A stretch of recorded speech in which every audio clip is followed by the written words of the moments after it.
welcome to Rave and Review, where we rave about and review any and all things pop culture and anything that interests us. I'm Kaya, and you can follow me on Instagram, Twitter, and TikTok at kaya.r.pennington. And I'm your girl Bree, and you can follow me on Instagram and Twitter at BreenaVet26. And you can follow Rave and Review on Instagram, Twitter, and even TikTok at rave_n_review. Before we get into it, be sure to like, follow, comment, subscribe, and most importantly, share. Sharing helps us out a lot. Engaging helps us out a lot. And while you edit, while you sharing, go ahead and click that notification bell. Click it. Okay? And while you following, hit the notification bell. All right? We would really appreciate it. And if you on a following spree, don't forget we got a Twitter, we got Instagram. Okay, we got our own Instagram. All of it. She has her YouTube page. My YouTube page is in the works. It's coming. Get into it. All of it. Let's go ahead and get into our first segment called Twitter Conversations, where we discuss trending threads on Twitter. So in light of certain medias like She-Hulk and Siri possibly being the new Black Panther, and women being seen more in fandoms in general, there has been a lot of outrage on TikTok and Twitter and other social medias by those guys. You know the guys. Oh, we know guys. So for this Twitter conversation, we're talking about something very, very, very controversial. We're talking about women being in fandoms and nerd culture too. Oh my gosh. We can like things. Oh my god. I don't have to stay in the kitchen. Oh, how we've always been a part of it and how we're sick of being questioned on it. So, Brie, how do you feel about these guys who feel like they have to question women and girls being in fandoms? First of all, I was not aware that people were upset about Shuri possibly being a new Black Panther when that's kind of how comics. That's how it happened in the comics. I don't know what. That's kind of stupid. But anyways, I do think it's weird that guys want to question whether or not I truly like anime and video games. Like, thankfully, I don't. I no longer have the displeasure of talking to men who do that anymore. I mostly find myself in spaces with women who enjoy the same things that I enjoy, which I think is a privilege because it's nice to bump into women who be like, yeah, I like anime, or bump into guys who don't really care. Like the last guy that I could think of who liked anime was the guy who checked me out when I was buying Jump Force. He was just like, I love Naruto. I'm just like, cool. And he ended up being married, so that's why he doesn't care, because he has a wife. He's like, I'm an adult. What's an adult mindset? He knows women. I don't know. You guys just don't. But they questioned my interest. And in high school, I guess you could say I considered makeup to be a big hobby of mine. And so I think that I ended up shocking a lot of people when I'd be like, yeah, I saw that new Marvel movie.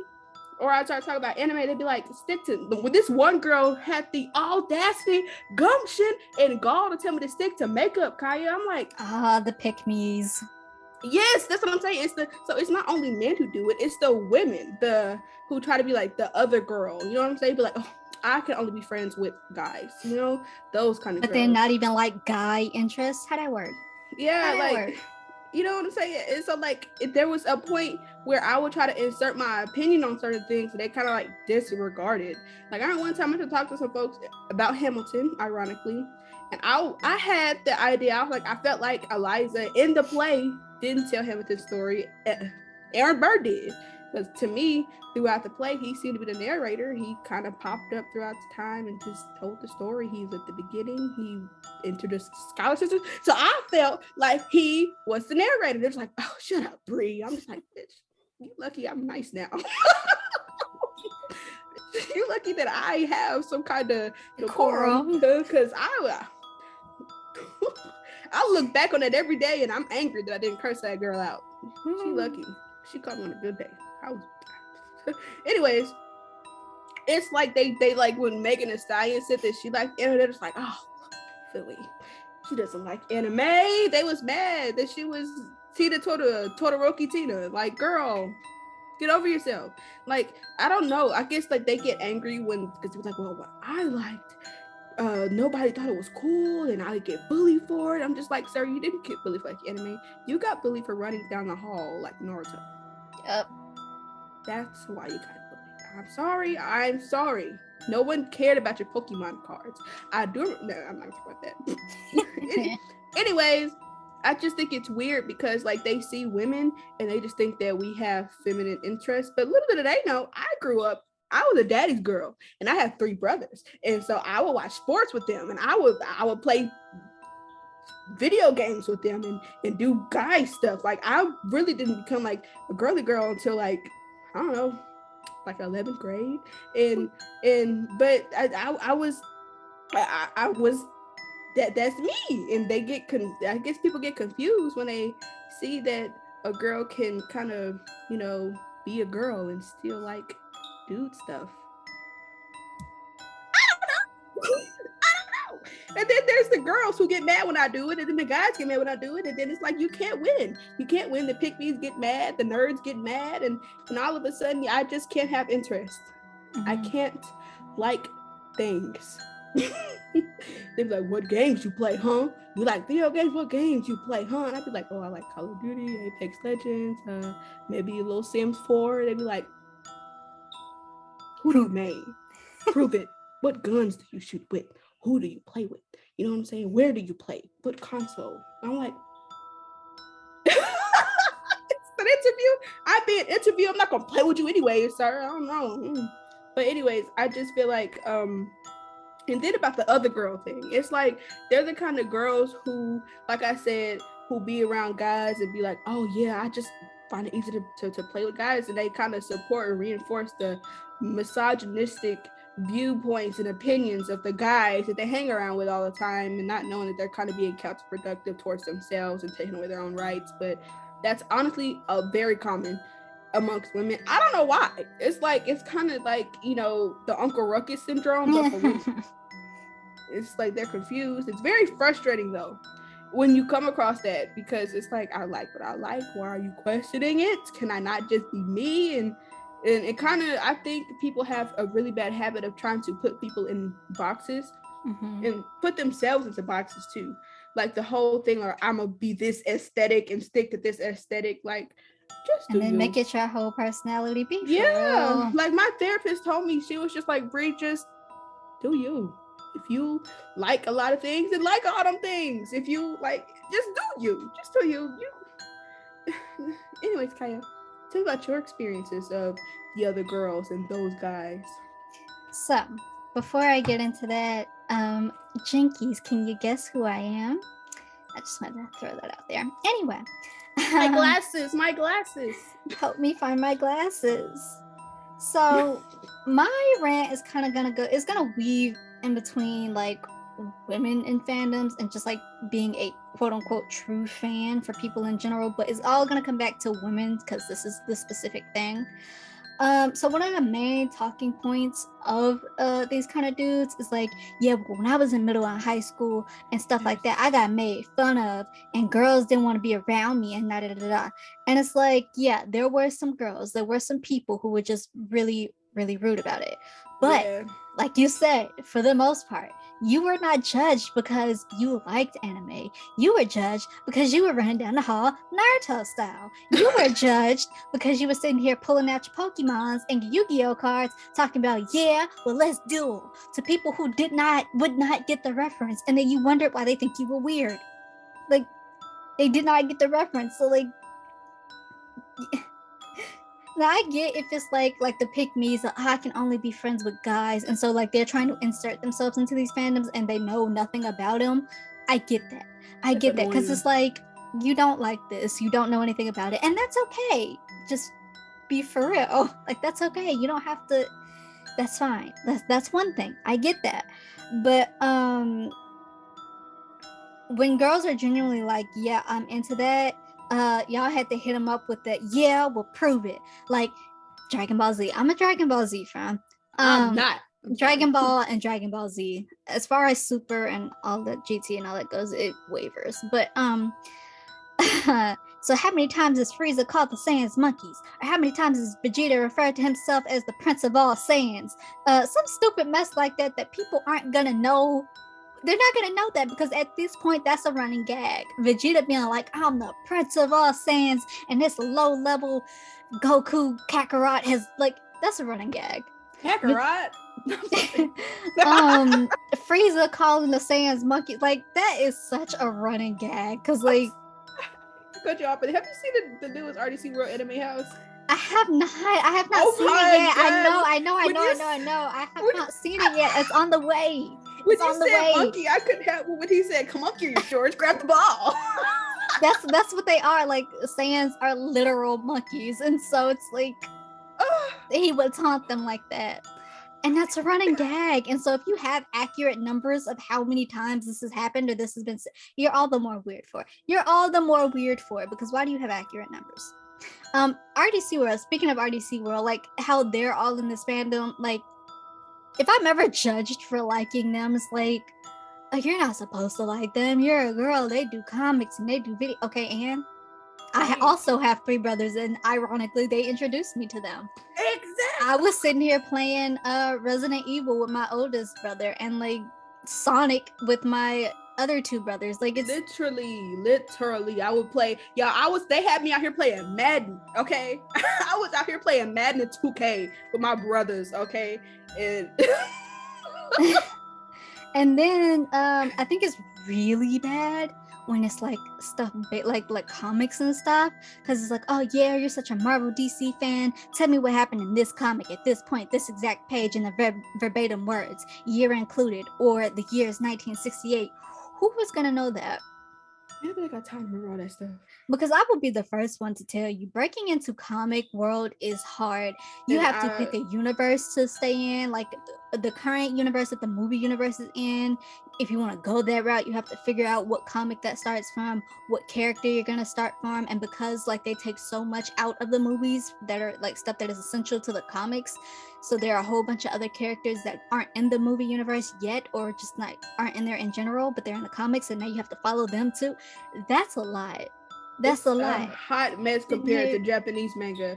Y'all need to get it together, DC and Marvel. Like, cause Japanese manga, you read this and that's it. But to be sitting here running around trying to figure out what comic and like where to go to buy such comic or rent such comic is like, like even Amazon. I remember going to Amazon and I was like, that's something is not clicking. Like that's a hard thing to break into. Not everyone is gonna know that, and that's okay. Why is it that in order to be a true fan, you have to know everything about the fandom? It's like, okay, you're not a fan. I'm sorry to tell you this, but you're kind of obsessed. And I looked into the camera, so y'all know you're obsessed and you have a problem, and you need to go outside. You have a problem. You have a problem. Like that's okay. Like, it's okay not to. You don't have to have read all of the Hunger Games book to be a fan of it. Like if you've seen the movies, like you don't have to know who the mayor's daughter is and that she gave Katniss the. You don't really. I don't remember that. I don't remember. I don't even remember her name. Honestly, I think it was Marge. Didn't she die? She was irrelevant. Like she was irrelevant and she disappeared. She died in the bombing. And we read the books repeatedly and watched the movies. So like, we're not any less of a true fan just because we don't remember a character that was irrelevant to begin with, or what page, what line, and which book Rue died in. Right? Like that isn't. You don't have to. Like if you've seen the movies and you like them, you're in the fandom. Same with Divergent. Same with Harry Potter, Percy Jackson, Marvel, DC Comics movies. If you're in the media, the film, TV, whatever, you're in the fandom. Manga readers, stop giving anime watchers hell. Like there's certain anime that I've seen, there's certain anime that I want to watch strictly for the cosplay, but also for like wanting to see it, but that's okay regardless. Which even if it's you want to do. I actually want to do Sailor Moon. I want to do Sailor Moon. And you know what? I really want to do Death Note too. I know that's in RDC World. I put her into Death Note, y'all. I put her on the Death Note. I'm taking credit for that. You did that one. I still stand by my rating of it, but you did that one. I put her on the Death Note. I know that's right. Yes. Okay. Regardless, you know, it's hard to especially comics and all that, to figure it out. What's even harder is being a woman breaking into these fandoms, because Yes. especially for the comics, or even anime too, a lot of the female characters are drawn from like the male gaze perspective. Yes. Dragon Ball Oh Z, my god. Bulma is supposed to be really smart. She's a scientist. She makes everything the Saiyans and the Z fighters need, and yet a lot of the time, like, her tits are pushed out, Girl. and like I remember in the intro, like that's part of one of the intros that they had, and it's like, it doesn't really need to be, like, it doesn't really need Like, to be like. I don't even remember them sexualizing Chi Chi that much. They might have. I don't remember. Um, well, actually, no, they did, because when Chi Chi came on the scene in Dragon Ball, she had, and they were kids in Dragon Ball, and Dragon Ball Z they're adults, and Dragon Ball they're kids. Um, she had this really weird two-piece, one-piece bra, and then underwear, and I don't even know, like, the whole thing. Now, I'm sorry, I'm going off on a tangent, but like, it brings it back, like the whole thing of Chi Chi and Goku being married. He didn't even really want to marry her at first. He didn't know what marriage was. He didn't know any of that. But he kicked her in the crotch when they were young. He was like, "I have to make sure you don't have a wang. So like, that's how I know you're not a guy. You're a girl." And she took that as like, oh, "Okay, well now you have to marry me." And so like, it's just okay. It's, that's it's weird. weird. They're It's drawn weird. from the male gaze. I don't know what that. They're drawn from the, even in Yu-Gi-Oh. Like in Yu-Gi-Oh, My Valentine should. I don't. Anyway, Naruto's not um, much better. huh? Naruto's not better either. It's way worse. But having to prove, like, all the more that girls can be into comics and fantasy, like, yes, I like anime. Yes, I like superheroes. That's like, Kids WB was what I grew up on. So that's superhero. That's Mhm. all day, every day. Well, not every day, but like, up until like 11 to 12 when cartoons went off on Saturdays. Um, that's what Teen Titans, the original. The The original. original. The original. Um, Batman, Justice League. It was mostly DC. I don't remember it, but like, anyway, Dragon Growing Ball up, Z, Yu-Gi-Oh, like, growing up, DC was better, but once you got older, Marvel was kind of Marvel. like the stick Yeah, because thing. Smallville is really, as far as live action, Smallville is what really got me. And then after Smallville came Arrow, and then the Flash. And anyway, Did I tell you that the guy who played Arrow, like in the TV show, mhm. like his cousin went to school with me. I went to school with his cousin. Ha. It was the guy who played like the thing, the lizard guy in the Teen Wolf. Mm-hmm. His cousin. I went to school with his cousin. It was so weird because we were in film class together, and so for a project, he kind of showed us. He went on fishing trips with him and stuff like that. I was like, oh. Yeah, but anyways, that's just a The fun more you fact. know. The more you know, it's a small world. Anyway, and yes, I'm breaking into the comics. It's very hard, but I'm trying to do so. Yes, Yo, I like fantasy. All I write in is fantasy and sci-fi. I like these things. And no, I'm not going to indulge you and prove to you that I like it, because honestly, who are you? Who are you? You are a nobody. Why am I sitting here trying to prove my interest to you? No, absolutely not. And I'm gonna end this rant. I really am, because it's really long. You know what else? I can like something solely based on my favorite actor being in it. One of the things about She-Hulk is that people are like, "Oh, you only like it because Marvel's name is attached to it," or "Oh, you only like it because this is the actress that plays She-Hulk," yada yada yada, because the plot isn't great. And it's like, okay, and what if I do? What if I do? It still has nothing to do with you. Um, I can enjoy things that has Marvel's name attached to it and still be a fan, all the while acknowledging that, it's off from the comics or there's no clear point. I can still like it and enjoy it. And I know that's a wild thought, that this is a wild thought, but not everything needs to be a freaking think piece. I said that to the girl, camera. girl, they make everything a think piece. Megan Thee Stallion can fart into a freaking microphone, and someone can make a 3-page thesis essay in conclusion about why Right, she like shouldn't have farted into the microphone. not everything needs to be a think piece, y'all. Not that serious. If you don't like it, you don't have to judge the people that do. Like, you only like it because a woman is at the head of it, okay? And what about it? What if I do? Like I said, Exactly. nothing to do with you. Look, newsflash, we're in these fantasies. We write these fantasies. As I've said, all I write is fantasy and sci-fi. We promote these fantasies, and we are these fantasies. Like, we people in general, but again, the topic is women in fandoms. We shouldn't have to prove like that we belong or like we are true fans of something just because you think it's stupid or you don't like it. Like, or because you think we can't like it because we want more depth for the women characters other than slut-tree outfits, and that just ruins your male gaze. Get over yourself. Right, like when Loba dropped in Apex Legends, oh boy, they lost their minds. They lost it. Mind you, Loba was completely covered up, minus for her legendary skins, but they saw that donk and they lost it. Same with Bugs Bunny for the new Space Jam, which is weird because she's an animal, a cartoon animal, but you know. Really don't care. They don't care. I'm through that. Anyways, let's get into our next segment called Musically Inclined, where we rave about musicals. So today we're going to be talking about Alexander Hamilton. That's right, we're talking about Hamilton. Kaya, what are your thoughts on Alexander Hamilton? From the get-go, from the jump, I was obsessed with this play.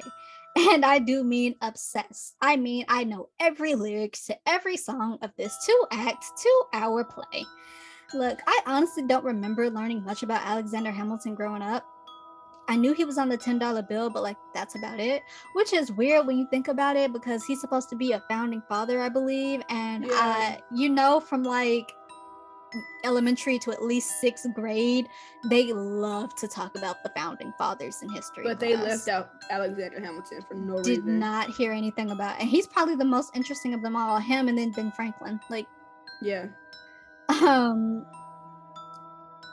I think this is a good dramatization. It's not accurate because there are some things that are left out. Like, it's at all not even just by the colorblind casting. It's just not historically accurate. But it gets you piqued. It gets you intrigued. So, and while this, like I said, it's not completely accurate, I think it's a good dramatization. Lin-Manuel Miranda was a big part of my childhood. Like, I remember watching him in Electric Company, so I was intrigued by the play since it had his name attached to it, because yes, you can be attracted to something solely based on your favorite actor and or creator's name being attached to it. Exactly. So, and like the theater kids were raving about it, and so automatically that made me kind of not want to, because the theater kids in my high school, I'm gonna say it, they sucked. They thought that they were the stuff. Like, y'all, this is high school theater. Be for real. They thought they were the stuff. But there was not all of them. It was like 1 or 2 or 3 that were all right. But for the most part, they thought that they were the stuff. And so, like, that immediately turned me off to it. Same with Heathers. We have to watch the Heathers and review the Heathers one day. But okay. I was like, Lin-Manuel Miranda is attached to it, and it's kind of blowing up everywhere. So let me check it out. And it's good. Like, I think it is really good. I think everyone was well casted. The singing was great. Satisfied. Wait for it. Any of King George's songs. Oh my God, King George. Even like the cuts, like Congratulations or Burn, One Last Time, Nonstop, the Schuyler Sisters, like all of it. Especially One Last Time when they performed it for Obama when he was on his way out of administration. It hit so deep right there. I was like,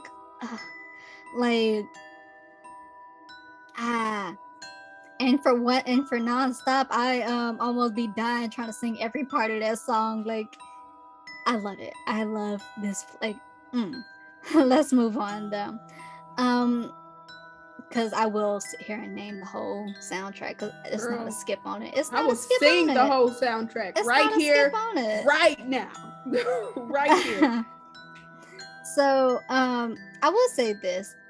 I am of the mind that colorblind casting does not always work. and I do think it's a bit tricky to do for a play like this.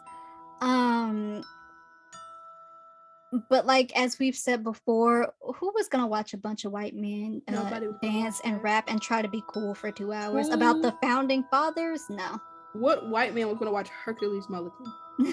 What white man y'all know who could play Hercules Mulligan the way he was in this play? I don't think nobody could have done that verse. Nope.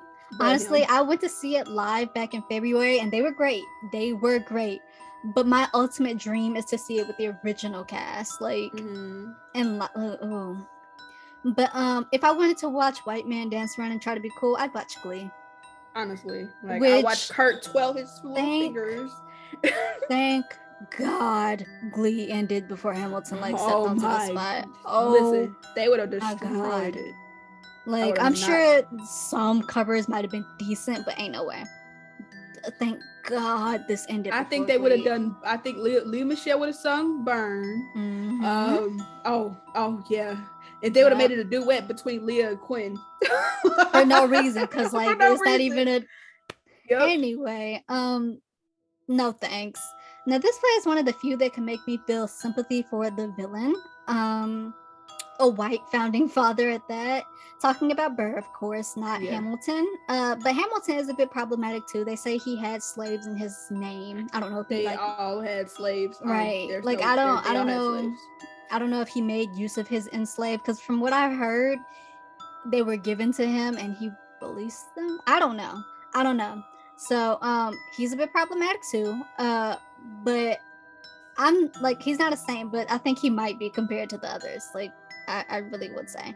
All in all, the play got me wanting to know more about Hamilton, and I guess that's what it's supposed to do, right? So it's a fun way to get some aspect on a little American history. So I'd give it like an 8 out of 10. But that's me. What about you?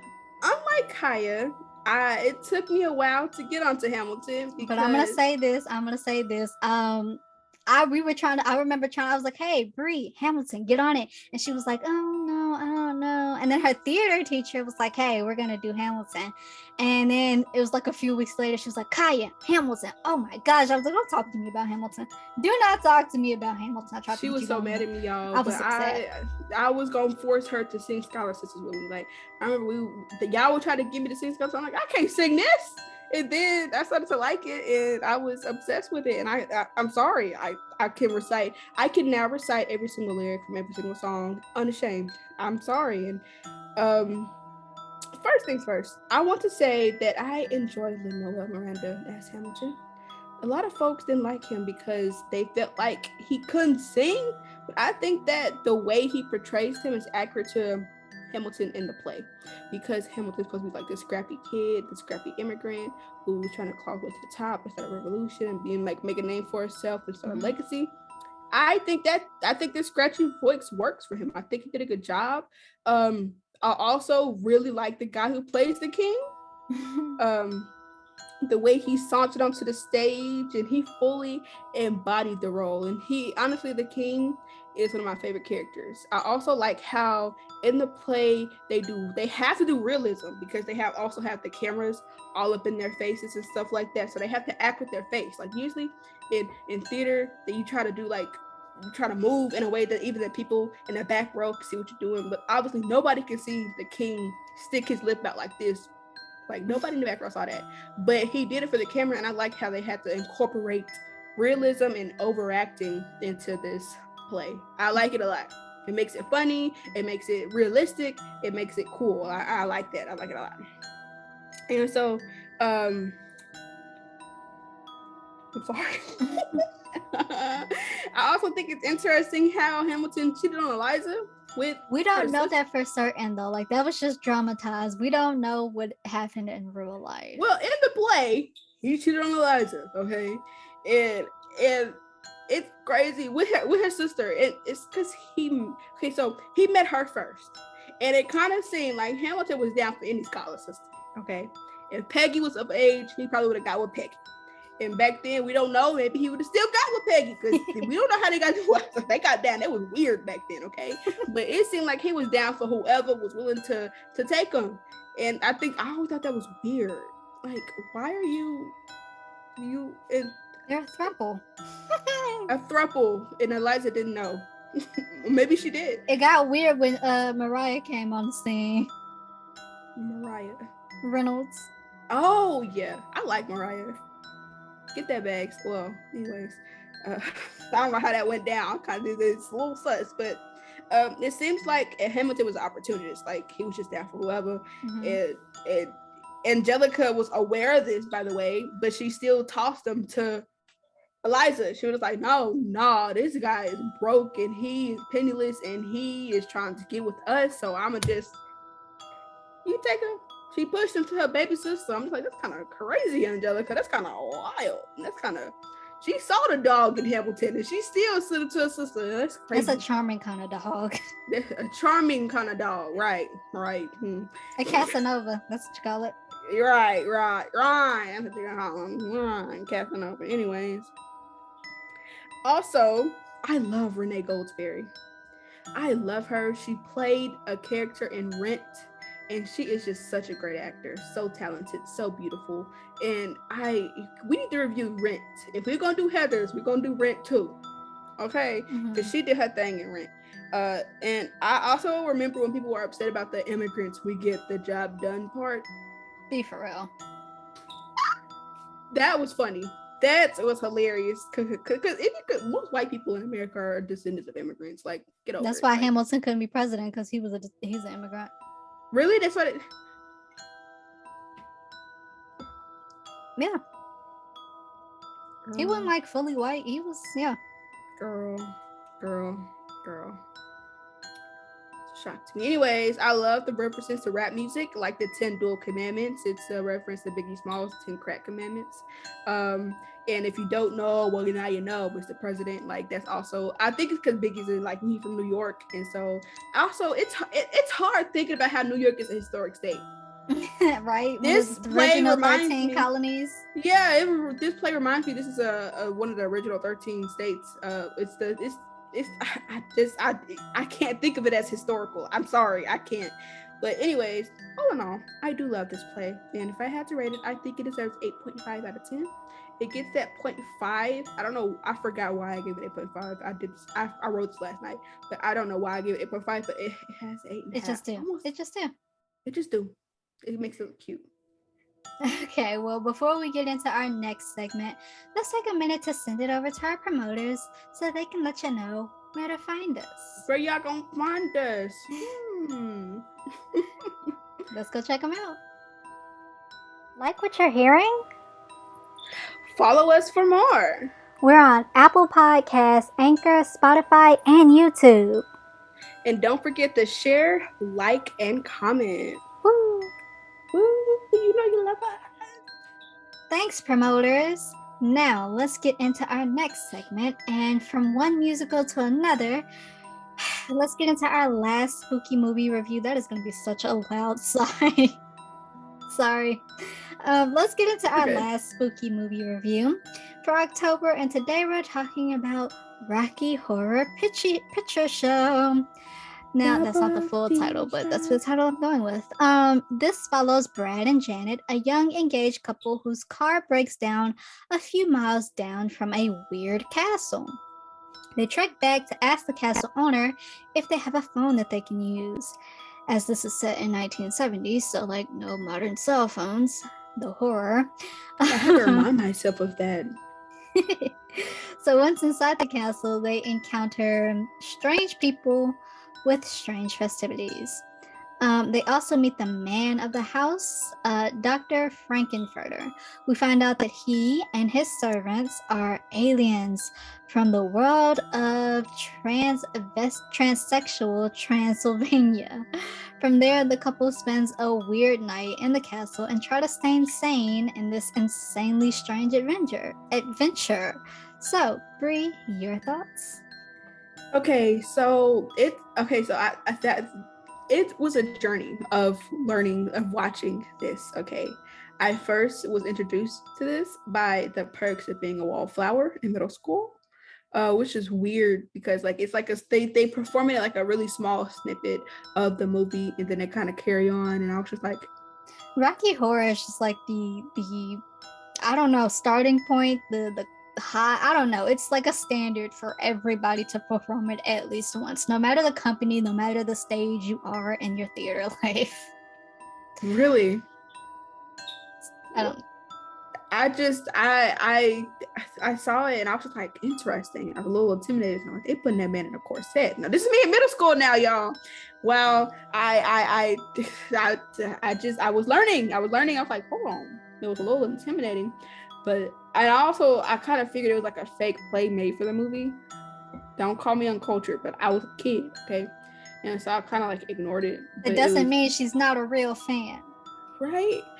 And then they did it on Glee, and I'm just like, hold on now. This is like, I'm older now. I'm like, this is kind of my cup of tea. Like, I need to watch this. And so after, and oh, by the way, y'all, don't judge me, but if I ever sing any song Rocky Horror Picture Show, I'm singing the Glee version. I'm sorry. See, no. I'm sorry. Emma Riley did that song. You can't sit here and tell me Emma Riley didn't kill it. I ain't gonna lie, I might revoke your true fan card. Okay, but still, Emma Riley did that. Like, how did you tell? See you met my faithful handyman. I'm sorry, no one will beat Tim Curry. He did this. I love. He's a legend. He did the thing though. That was he played that part. That was iconic. Iconic. I love his aesthetic. The leather jacket with the, oh my god, that's a Halloween costume. Yeah. I want to do that if I ever felt, this little risque. Oh my god, I love that aesthetic. I love the look. I love it. And I just know for a fact that when this movie first came out, I don't know if there was outrage or confusion from the straights, from the whites. People really just glanced over. And something that really surprised me is that this was his like first film or his first series. He's a theater and a film. Like this was his first really big thing, but it didn't take off until like years later. So interesting. You think that this would you think that they would probably call them all devil worshippers and I can't remember like all kinds of slurs.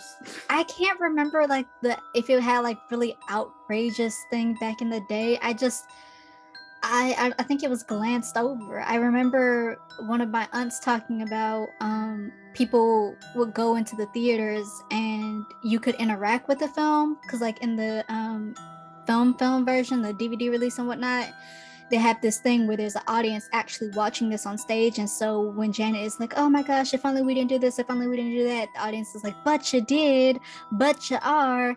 And actual audience members in real life would do that. So I don't know if it started off as something that was like, I don't know. But I think it was glanced over. I would say that I watched the newer version first with Laverne Cox first, which she did great. But I think I like this one better.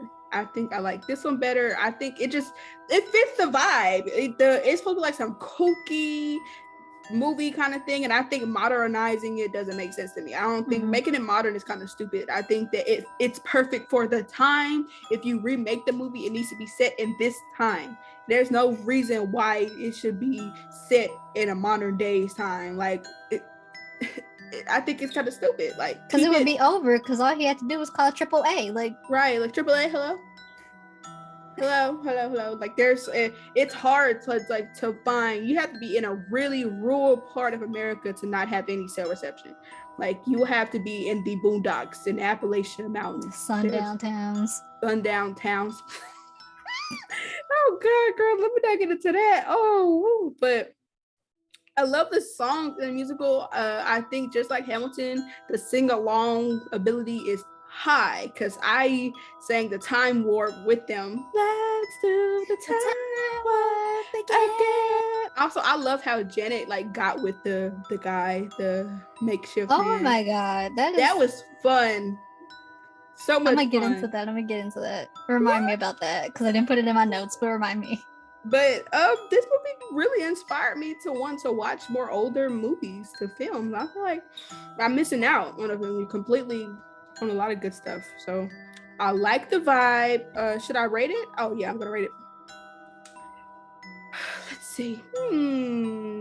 What should I rate this one? I'm gonna give it I want to give it a 7 out of 10. Okay. 7.5. Closer to 8. Okay. So I will say this. I grew up on my aunt tried to really culture us um in music and TV and literature. And so I did grow up watching some older films that are still my favorite films to this day. But with a lot of older films, you do have to take it with a grain of salt because different standards. Um, but I watched this film most certainly at too young an age. I don't even remember, but at too young an age, I watched this. But I loved it nonetheless. And like I said, something that they do in the DVD that I don't think that they do on the streaming services is they include the audience actually going. Because when this starts with science fiction, it starts with people. It starts with the singing lips, and then like people actually going into a theater to watch this. Mm-hmm. And so that It makes sense. theater interacts with the film. And I just think that's interesting. And I think it's more interesting that they don't do it in the streaming. At least I don't remember when I watched it last week, and I don't remember them doing it on streaming. Popcorn. Now this is the kind of horror I can do because yes, this is supposed to be horror. Something that I have to remind myself because it is such a kooky ride, and so like I will forget that I'm watching a horror, and then it will only click like at the end when Riff Raff and Magenta are laughing and they're like, "We'll do the time warp once again!" Ha ha ha ha! And that's when I'm like, "Oh, this is actually supposed to be a legitimate horror." Maybe for the time it was supposed to be scary. I don't even know, because like maybe scary in that men are with men and stuff. I don't know, because like I really want to say this film was glossed over when it first came out. Like it didn't get big until later. Now it might not have been glossed over, but it did not make it big until later. But I don't know. I can't remember. But I do like it's just something so strange to me that's like, oh, that is what snaps me back into being like, this is a horror. Wow. Right. Now I really love Dr. Frankenfurter. I don't know what that says about me, but like he's supposed to be this strange mad genius, which adds to the horror aspect. He cutting people brains out and making men, and then he seduced and did the deed with both Brad and Janet, which is like, was this supposed to show that they were not a strong couple? Because also go ahead. At one point, it's just like they're inevitably going to get divorced. Like they're not going to get married, or they're going to remember this. They're going to remember this and be like, "Hey, we should be swingers." For sure, it's given polyamorous. Because like so they both did the deed with Frankenfurter, and then she went and did the deed with Rocky, and I'm just like, was that revenge sex, or like, was that revenge sex? Like, most likely, I don't know. I like because y'all both did the deed with him. So what is it? Now you did it twice over on him. Like I said, this is the kind of drama I like in movies and films. Like the say I forgot to put in my review. Say no to this in Hamilton. Like, oh my, that's my favorite song. Like, this is the drama I won't say no to this. I'm sorry, go ahead. It's just, and so, and then right before they do Planet Schmanet Janet, after he reveals Eddie's mutilated body, she runs into Rocky's arms. I'm like, Brad is right there, for real? Girl. I'm like, Miss Ma'am, really? So anyway, Frankenfurter's servants, Riff Raff and Magenta, who are siblings who have this weird sexual thing going on, they want to go back to their planet and they scheme to do so. It's a wild ride, y'all. It's a wild ride. If you've never seen it, it's like so fun though. At this point, coming across people who've never seen it is wild to me, especially in the industry that I'm breaking into. And yet, my house manager, she had never seen. She saw it for the first time last year, and I'm like, "What, Miss Ma'am?" It's good. It's really mind-blowing. Like, not to shame anybody who hasn't seen it, but like, it's wild to come across people who haven't. Like, it's. Anyway, the music, the costumes, especially when Frankenfurter comes in, like at the beginning of his introduction. How'd you do, I? See, you've met my Like it's just handyman. chef's kiss. Hmm. Well, you got caught with a flat. Well, how about that? Which I will say this: it did not dawn on me until like maybe a year ago. How did he know they had a flat tire? Because he did. Because they never said it, but we were already supposed to. Because they were at the wedding. Frankenfurter and Magenta, and they were at the wedding in the beginning, and so we're supposed to see that they might have done something to their car, but it did not dawn. And like I knew that. I knew they did something to their car. They for sure hinted that the tire was messed with because they zoom in on it. Yeah, like I knew we were supposed to believe that you know they did something to the car, but it did not hit me until last year that they even throw in a line. Oh, well, you got caught with a flat. How about that? We didn't tell you we got caught. That should have been y'all number one, because we didn't tell you we got caught with a flat. So how you know that? Like, yeah. Anyway, time warp, like that is just, you think Rocky Horror and you think transvestite and you think time rap. Like it's Hot Patootie, Sweet Transvestite, Planet Schmanet Janet. Like it's so, I'm messing around and name the whole soundtrack of it too. Unfortunately, Amber, you can't tell me that Amber Riley didn't do her thing with Sweet Transvestite. Okay, Glee, she sang that song. No, Glee did get a hold of this. Okay. Now, some of the covers were decent, sure, but like it's not better though. It's not better. You can most certainly tell that this is supposed to be like some 70s loony movie with the acting and stuff, but again, it's supposed to be weird and not taken too seriously. Yeah, you can tell. My thing about Glee is that like they shouldn't even throw this in here. I don't care if we had to miss out on the covers, because this is not a play high schoolers should be doing. It was, but it was in the show where Mr. Shu was just like, you're kind of weird for doing this. You know what I'm saying? Like Mr. Shu realized that it was weird and he kind of stopped it, but I'm just like, and it's like you shouldn't even got that far. It was really weird watching it, but I never really did that Sweet Transvestite song. I can't. I'm sorry, Tom Curry. He did his thing. He did it really well. I'm not. Like, I'm sorry. No one will be better than him to me. He did it the best, but that girl Amber, she got some chords on her. Boy, that girl can go. Woo. Now, like I said, I do forget it's a horror until the end where Riff Raff and Magenta like finally complete their plan and they give us that evil villain laugh. So it's a wild ride, but I'd also give this an 8 out of 10. So that's me. Well, with that, let's move into our last segment of the day, my personal favorite segment. What's in the headlines, where we regularly review celebrity news and gossip. And today we're going to be talking about Brittany Griner's appeal being rejected, Taylor Swift being accused of having a fat-phobic scene in her new music video, Anti-Hero, weird song, kind of, responses to Kanye's anti-Semitic rhetorics. Let's start with Brittany Griner. She's been in a Russian prison, released since February of this year, accused of bringing an illegal drug into the country. She was sentenced to 9 years in prison for it. She recently appealed the ruling, only for it to be rejected. Kaya, what are your thoughts on this? So I just want to start this off by this. There are no happy endings in our What's in the Headlines. Typically, we try to end on something a little entertaining and a little, but like because What's in the Headlines, this has been it. So sometimes you get real news from us. Sometimes. So, that's what happens. With that said, I really hope they bring her home. The fear of going over there in general, like if I were ever a part of a production, they're like, hey, we're gonna film in Russia. Absolutely not. I would quit. Because like the fear of going over there, you can't convince me. And what I'm about to say is about to be so white American, but you can't convince me they're not racist against Americans. They don't like us.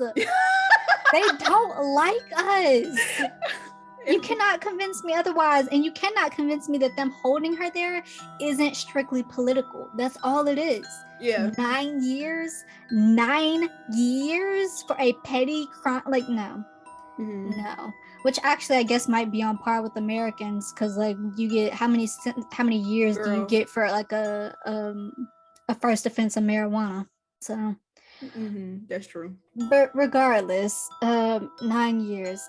We need to get her out of there now. I don't ASAP. have much to say other than that. The horrors that people face in that prison, in those prisons, and the fact that she's a Black American woman, we need to bring her home I don't now. like that. I don't like that at all.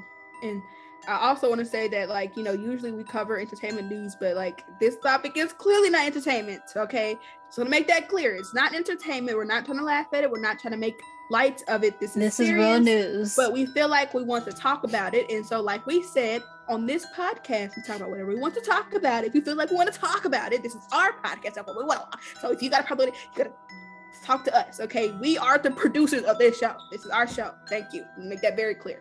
We do everything. And so, with that being said, there is no good reason for her to go to jail for 9 years for such a petty crime. That could be said also, like you said, for America, we do the same thing here. But for Russia, with this, it's not a coincidence that this happened around the same time where Ukraine, they're going to war with Ukraine. And then they started calling on America as an ally. And so, like, you can't tell me this is not political. It's very political. And they're treating her like a war criminal. And I can't help but it's not also, her being a Black woman is also a factor into it. Like, you know what I'm saying? Like, it doesn't help.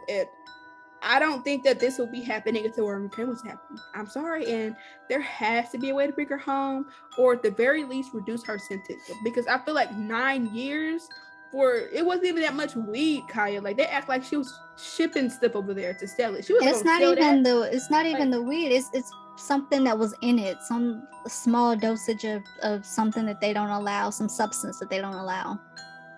It's ridiculous. It's absolutely ridiculous. It upsets me because I feel like it. Okay, I'm just moving on. I can't articulate what I want to say. Let's move on. I can't articulate what I want to say. It's upsetting, and it's just upsetting. Let's move on. Which is to our next topic, which is Taylor Swift being accused of having fat phobic imagery in her newest song, Anti-Hero. The song, which shows Swift struggling with feeling useless at times, also shows her getting on a scale that then reads fat. Swift has previously spoken out about an eating disorder that she dealt with. Critics, however, are saying that she could have used a different imagery, as using this reinforces negative connotations with the word and being fat. Brie, your thoughts? I mean, this is kind of shaky, right? Like, you know, it's kind of like, because, you know, she's obviously depending on the eating disorder, being fat is bad. And I don't think when Taylor was making this video, she didn't intend to body shame anybody. I don't think that was her intention. I watched the video and I think that she was kind of showing how your mental illnesses can kind of gang up on you and make you into a bad person. I think that's what I gathered from the video. The reason why I called the song weird because she said something about being a sexy baby or something like that. I'm like, Taylor, let's not. Anyways, that's why I called the song weird. That's weird. But anyways, but I think it's supposed to be. The whole video is supposed to be weird. Like, it's the sexy baby comment was weird. The reason why it's weird because like there's no context. You kind of just threw it in there. It's like, well, like that's kind of what it's like to me. But I do think that when she stepped on a scale, it did lack context. And what I mean by that is because she didn't show that she was having like eating disorders in the music video. And as someone who is not a fan of Taylor Swift, if I didn't know that she had an eating disorder, I would think that she was trying to make negative connotations. I didn't know that she had an eating disorder until I watched the video and then did my research on it. Yes, like you wouldn't know. And so I think that's why most people have a problem with it. And you could only think that she's afraid of becoming fat, which is what fat phobia is. And it's when people are afraid of being plus size, and the conversation that could be a whole conversation within itself as to why people are afraid to be fat, because there's a whole plethora of reasons. But I don't think she was trying to be fatophobic here. I don't think that was her goal. I just think she was showing an eating disorder and how it affects her. I do kind of think that sometimes folks can be on the internet, can be a bit nitpicky sometimes, because if you just, all it takes is a Google search to figure out the context of something. You know what I'm saying? Like, of course, imagery is a little like without context is a little like whoa, but like with context, kind of like,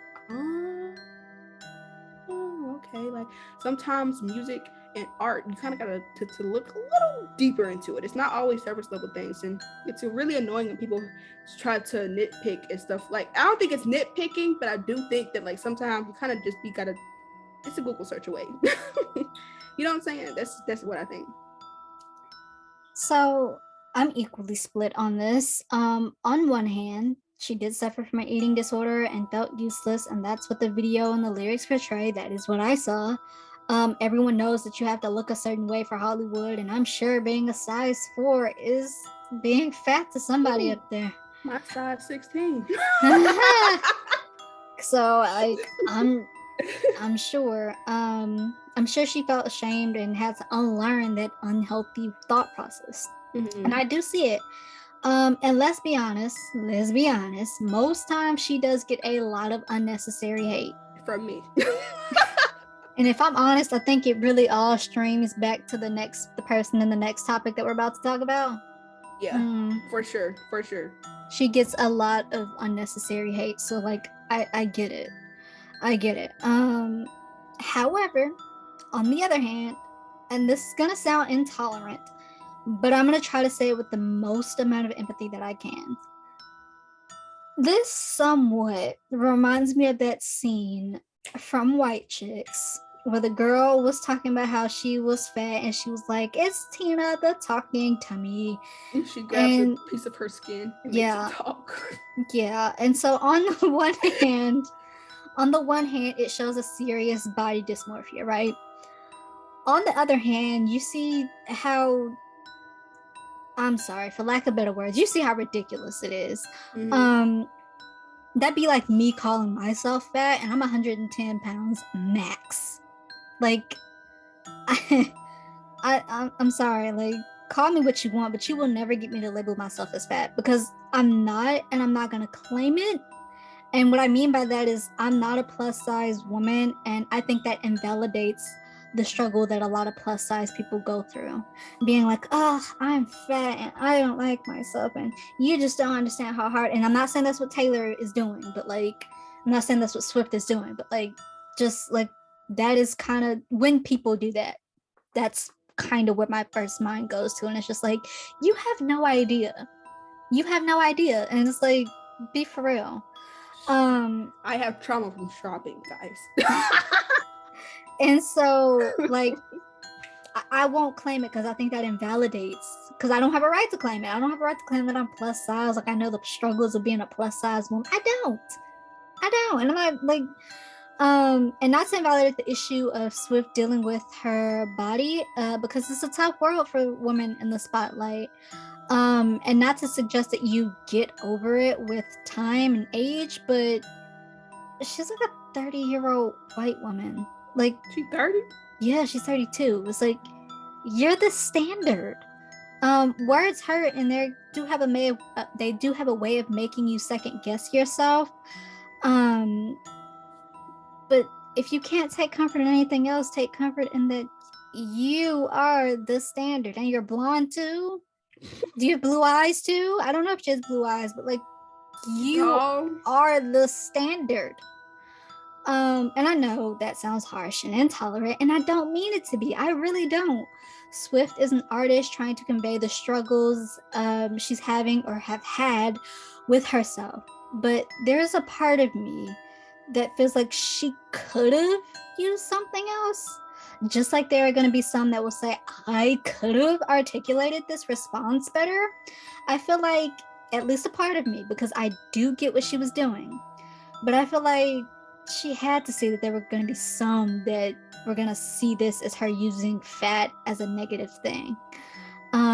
She could have maybe articulated it better, at least that part, but also it's like, when expressing how you feel and how you've seen yourself, especially somebody who's like, oh, well, you think I'm the standard because I'm skinny and I'm pretty, but here's how I really feel because people do all this stuff. Like, I get it, but also I do agree with you that a lot of people can nitpick on things, but I also can see why somebody would be like, did you just say fat was a bad thing? Like, so I can see it. So I'm split on it. I understand. You know, well, let's get to our last topic. We're talking about how Kanye's anti-Semitic rhetoric has finally got to him to lose some brand deals. He's also been removed from the Forbes billionaire list because of it. This has also sparked a conversation as to how different communities and brands are dealing with this versus how they dealt with the anti-Black rhetoric. Kaya, your thoughts? You know, I would consider you and me free thinkers. I would, you and I. I would say we have white associates. So we've been around at the very least. I've seen your notes. So at the very least, we've been around white people enough to have some form of relationship, whether it be working or something, you know. We see them for who they are, though. Once they prove that they are not, or that they are what we think they are, we act accordingly. No one is spared our thoughts, our critical thoughts, not even our own community. Because, and I think this is appropriate since we just talked about it, in the words of Alexander Hamilton, if you stand for nothing, you will fall for anything. We, you and I, Brie, have things that we stand for, and we have wishes for the community that once done would better and strengthen it. Our stances do not align with alt-right conservative racist rhetoric. Exactly. We are pro-Black without being pro-dominance. And I say all of that to say when something or someone is in the wrong, we can hold them accountable because every action has an equal opposite reaction. So some actions have consequences such as losing deals and money because the brand doesn't want to be associated with a racist. And at this point, that's exactly what it is. Let's call it what it is. And that's not cancel culture. In the spirit of calling it what it is, that is not cancel culture. That is accountability culture. Actions have reactions. Harmful rhetoric have consequences. Because there are people that are taking what was said about the Jewish community as a rally cry to attack them and harass them. And that is not okay. Now, I have seen Black people on Twitter be like, the way no one really said anything when he was being anti-Black versus the way everybody is saying something that he's being anti-Semitic is astounding, which, look, two things can be true at once. Keep that in mind. Multiple things can be true at once. You can be upset that these companies that they didn't cut ties with him when he was spewing anti-Black and anti-women rhetoric. But also, please do not come for the Jewish community. Like I said, two things can be true at once, and that's not to say everyone who shares these thoughts are saying, stuff like this, but I just want to throw it out there. You can't be mad when the Jewish community says, hey, shut that mess down. Just like you can't be mad when the LGBTQ plus community says, hey, shut that mess down. When these communities are attacked and they stand tenfold and be like, that's not okay, you need to stop, you can't be mad because they're doing what they're supposed to do. We can only be upset with ourselves. More accurately, those in the community who still think that this man is a free thinker and still support him. He made such great albums. He is not a herd thinker. Y'all just don't get it. Y'all not woke enough. Shut up. Shut up. This is why we aren't taken seriously. Too many in the community don't take this disrespect seriously. Some are still blatantly listening to a former R&B singer, even though he's had all of those issues. Well, we have to show a united front, and we can't discuss our issues in public. We're not. We are not a united front, and we never will be if this stuff keeps being defended or glanced over. Hear me. Hear me. Please hear me. Inaction changes nothing. No one is trying to bring down a successful Black man. He does not need help in that department. All the outsiders see is that this is a Black person comfortable with disrespecting Black people, Black women, PLC, and can still get away with it because he's Black and we need to stick together, or he's mentally ill and he's just having an episode. No more. No more. Inaction changes nothing, and we will never be taken seriously if we don't address these problems now. That's me. Brie? Well, since you glanced over how I don't have any white associates or friends, I don't, by the way. I don't. Anyways, Kanye has been going on a month-long white supremacist campaign, and no one has really said anything.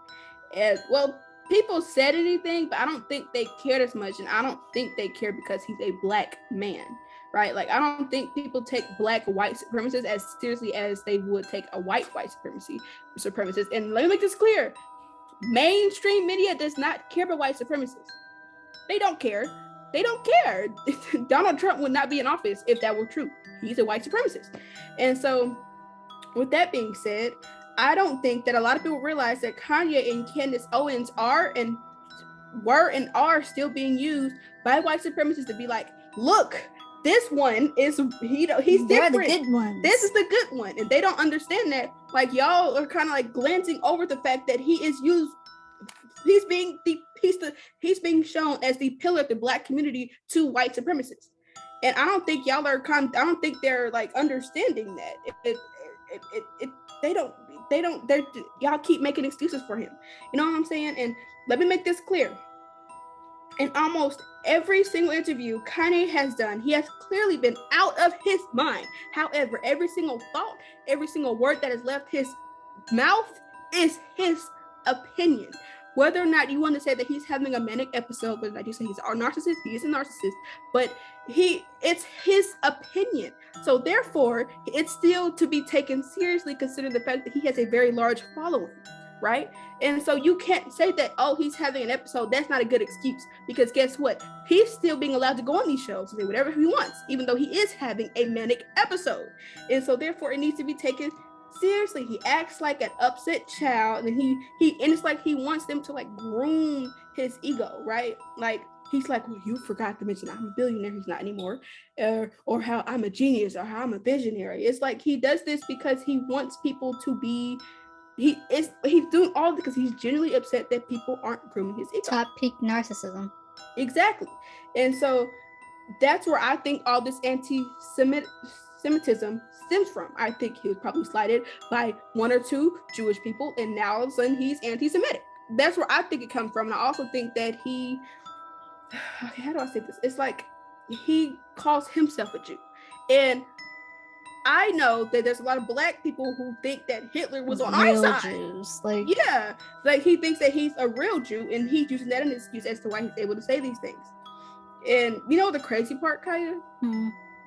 Everything he's saying as far as being held back by Jewish people would be right if he replaced Jew with white people, because it's white people that's doing it. It's not Jewish people, it's white people. And you, Kanye, you're holding yourself back, and being a black man in mainstream media isn't helping. I'm sorry. And that's just what it is. I don't know how to tell you this. In fact, they've been taking advantage of him this entire time. Fox News just like, oh yeah, we're gonna get him on here. And the interview was he was frothing at the mouth. He was like, yes. Kanye is saying what I want to say. You know what I'm saying? But he's not going to say it. He's not going to be anti-Semitic. He's not going to be an outward white supremacist, because he knows he's going to be taken off the air if he does so. But they're going to let Kanye take every single last bullet for him. That's what he is to them. And now all of a sudden, after he's been, taken off of whatever, like he's lost all these deals, the real Jews are coming out of the woodwork talking about like, yes, Kanye was right. Y'all see, Jewish people control the media. And that's even worse. It's like, it's worse. Y'all continue to condone his behavior by continuing to say that he was right. No, y'all are upset. He lost all his deals for being anti-Semitic and not anti-blackness, but we as a community did not hold him accountable like Jewish people did, like white people did. We didn't do that. Y'all kept buying his shoes, y'all kept playing his music, y'all kept going to all his shows. Y'all did that. We as people need to understand that just because somebody is black does not mean that we have to continuously support them and stand by them, even though they're doing horrible things to other people and to our community. It is not an excuse anymore. It's not, oh, he black, I gotta stand beside him. You don't. It is okay to have morals even when it comes to your people. Just Yep. because they're your people does not mean you can't hold them accountable. You telling me if this, I don't. And we also need to understand that the mainstream community, media does not care about people being anti-black. They don't care. So therefore, it's not up to them to boycott these people. It's up to us to boycott these people, because Kanye West would not be who he is today if black people did not listen to his music. So I'll give, take away his biggest platform. That's all you got to do. Boycott him. Don't listen to him. Don't listen to music. Don't give him a platform. That's all you have to do. But we can't do that as a community. That's why what you said, we do not have a united front, because we are down to support whoever as long as they black, or at least appear to be black. Can I just say before we close out, what's the newish album, Danya? Donda. You're in the Donda cult, so you're not a free thinker either. This is what free thinking looks like. You're not a free thinker because you're following every little word that he says, thinking that it's such a free thought. It's not. You were still thinking her like mentality. So. And by the way, being anti-Semitic is like the oldest twist in the book. The oldest. People have hated Jews since the dawn of time. Kanye is not new for this. He's not special. You're not new. You're not different. You're just the same as the folks. Girl, let me not. Let's move on. Look, let's go ahead and end it out here, because we could really, because it's really, this is hurting us. This is hurting no one but us. We will never have a united front until inaction changes nothing. And with that, that's the show. That's what's in the headlines, and that's our show. Thanks for listening and watching. If you like our content, be sure to like our content. Leave a comment. Be respectful, because I know somebody gonna be non-respectful of this. Right? Be respectful, but leave a comment and tell us anything you want us to see more of, or anything you'd like us to talk about. Thanks for watching. We appreciate all of that. Engaging helps. Thanks for watching. We'll see you next time. Bye.